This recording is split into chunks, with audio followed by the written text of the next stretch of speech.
Excel Techno School, Guruvayanakere, Venur. Admission open now. ರಾಜಸ್ಥಾನದಿಂದ ಒಂದು Davanagere drugs ಕೇಸ್ಗೆ ಸಂಬಂಧಪಟ್ಟಂತೆ 4 ಅರೆಸ್ಟ್ ಮಾಡಿದ್ದಾರೆ ಸರ್. ಅದರಲ್ಲಿ ಕಾಂಗ್ರೆಸ್ ಲೀಡರ್ ಕೂಡ ಇದ್ದಾರೆ. ದಾವಣಗೆರೆ ಡ್ರಗ್ಸ್ ಕೇಸ್ ವಿಚಾರ, ಅದರಲ್ಲಿ ಕಾಂಗ್ರೆಸ್ ಲೀಡರ್ ಕೂಡ ಅರೆಸ್ಟ್ ಆಗಿದ್ದಾರೆ. ಅದನ್ನ opposition how do you look at that sir? ನಾವು ಡ್ರಗ್ ವಿಚಾರವಾಗಿ ಮೊನ್ನೆ ಅಧಿವೇಶನದಲ್ಲೂ ನಾನು ಮಾತಾಡಿದ್ದೀನಿ. ಕಳೆದ ಬಾರಿ ಮೈಸೂರಲ್ಲಿ ಸಿಕ್ಕಿದಾಗೂ ಕೂಡ ಆ ರಿಂಗ್ ರೋಡಲ್ಲೇ ಇದೆ ಫ್ಯಾಕ್ಟ್ರಿ, ಡ್ರಗ್ ತಯಾರು ಮಾಡೋ ಫ್ಯಾಕ್ಟ್ರಿ. ಗುಜರಾತಿಂದ ಬಂದು ಅರೆಸ್ಟ್ ಮಾಡಿದ್ರು. ನಮ್ಮ ಕರ್ನಾಟಕ ಸರ್ಕಾರದ ಪೊಲೀಸರು ಕೈ ಕಟ್ಕೊಂಡು ನಿಂತಿದ್ರು, ಅವ್ರಿಗೆ ಬೆಂಗಾವಲು ಕೊಟ್ಕೊಂಡು. ಇವತ್ತು ರಾಜಸ್ಥಾನದವರು ಅರೆಸ್ಟ್ ಮಾಡ್ತಾ ಇದ್ದಾರೆ ಅಂತ ಹೇಳಿದ್ರೆ ಈ ಹಾವಳಿ ಎಷ್ಟು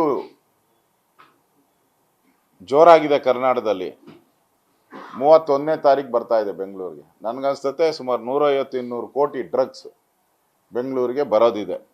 ಈ ಸರ್ಕಾರಕ್ಕೆ ಮಾನ ಮರ್ಯಾದೆ ಇದ್ದರೆ ಅದನ್ನು ತಡೀಲಿ, ಲಕ್ಷಾಂತರ ಯುವಕರನ್ನು ಆ ದಂಧೆಗೆ ಹೋಗುವಂಥದ್ದನ್ನ ತಪ್ಪಿಸ್ಲಿ ಅನ್ನೋ ಆಗ್ರಹವನ್ನು ನಾನು ವಿಧಾನಸಭಾ ಅಧಿವೇಶನದಲ್ಲೂ ಮಾಡಿದ್ದೀನಿ, ಈಗಲೂ ಮಾಡ್ತಾ ಇದ್ದೀನಿ.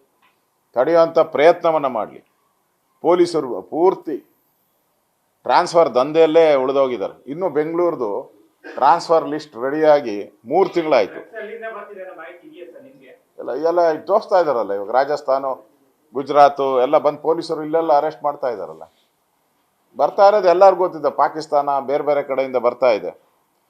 ನಮ್ಮ ಗಡಿಗಳನ್ನು ಭದ್ರ ಮಾಡ್ಕೊಬೇಕಾಯ್ತು ಕರ್ನಾಟಕದ, ಅದನ್ನು ಮಾಡಲಿಲ್ಲ. ಪೊಲೀಸು ಕೈ ಚೆಲ್ಲಿ ಕೂತಿದ್ದಾರೆ.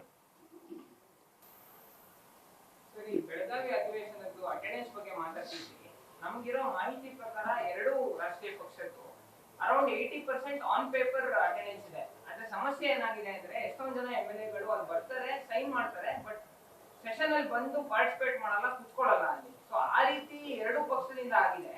ಮತ್ತೆ ನಿಮ್ಮಲ್ಲೇ ಕೆಲವು MLA-ಗಳ ಅಭಿಪ್ರಾಯ ಇರೋದು, ಲೀಡರ್ಸ್ ಪಾರ್ಟಿ ಪ್ರೆಸಿಡೆಂಟ್ ಕರೆಕ್ಟ್ ಆಗಿ ಬಂದ್ರೆ MLA-ಗಳು ಬರ್ತಾರೆ, ಅದು ಆಗ್ತಿಲ್ಲ ಅನ್ನೋ ಅಭಿಪ್ರಾಯ ಇದೆ.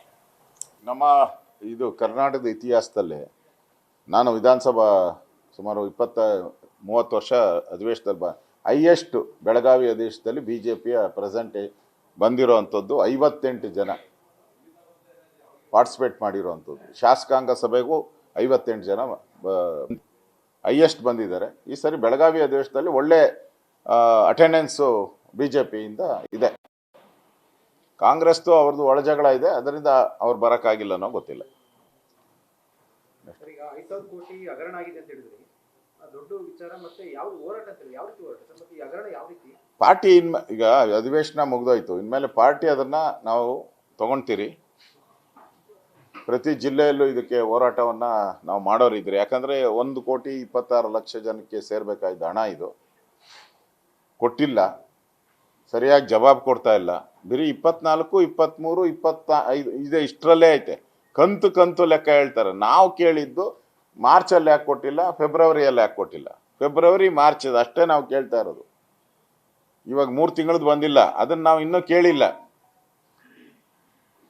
ಈಗ ಡಿಸೆಂಬರ್ವರೆಗೂ ಕೊಡಬೇಕು, ನವಂಬರ್ದು ಕೊಡಬೇಕು, ಅದಕ್ಕಿನ್ನ ನಾವು ಬಂದೇ ಇಲ್ಲ. ಇವರು ಇಲ್ಲೇ ಫೆಬ್ರವರಿನೇ ಎಗರಿಸ್ಬಿಟ್ಟವ್ರೆ, ಮಾರ್ಚೇ ಎಗರಿಸ್ಬಿಟ್ಟಿದ್ದಾರೆ. ಇದನ್ನು ನಾವು ಕೇಳ್ತಾ ಇದ್ದೀವಿ. ಫಸ್ಟು ಫೆಬ್ರವರಿ ಮಾರ್ಚ್ ಕೊಡಿ ಅಂತ ಕೇಳ್ತಾ ಇದ್ದೀವಿ.